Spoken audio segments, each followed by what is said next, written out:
கீதா, என்கிட்ட பொய் சொல்லாத. ஒழுங்கா உண்மை சொல்லு. நான் நல்லாதான் இருக்கேன். என்ன எதை கேட்காத விடு. இப்ப என்ன ஆச்சுன்னு சொல்ல போறியா இல்லையா? கேளு.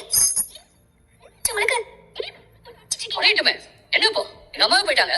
உடனே உடையட்டேன்னு இதுக்கு இப்படி பண்ணிட்டு இருக்கீங்க? என்ன ஆச்சு? இதுக்கு மேல என்ன ஆகணும்? நீங்க வர வர முன்ன மாதிரி இல்ல. மாமாவையும் அக்காவையும் வீட்டுக்குள்ள விடாம நிறைய சொல்லிட்டு இருக்கீங்க. நான் மட்டும் சொன்னேனா? அவனு தானே பதிலுக்கு சொன்னா. நான் சொன்னது உனக்கு தப்பா தெரியுது, அவன் சொன்னது தப்பா தெரியல. அதை விடுங்க.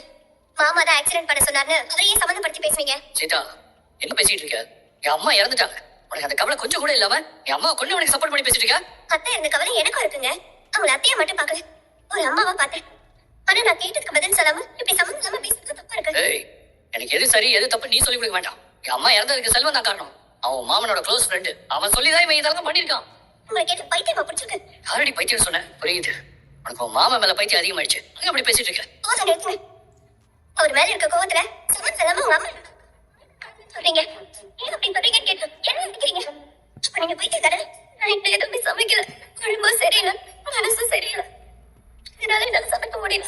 அவர் அன்னைக்கு டியூட்டி முடிச்சுட்டு வந்தாருக்கா. வீட்டுல ஏன் சமைக்கலன்னு திரும்பவும் அடிச்சாருக்கா.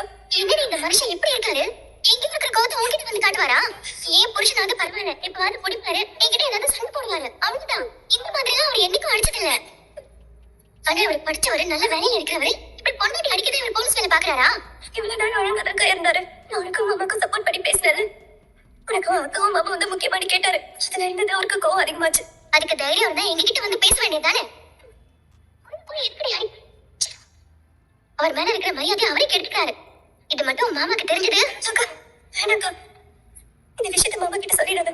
மாமாக்கு தெரிஞ்சா கண்டிப்பா என் புருஷன் கிட்ட போய் சண்டை போடுவாரு.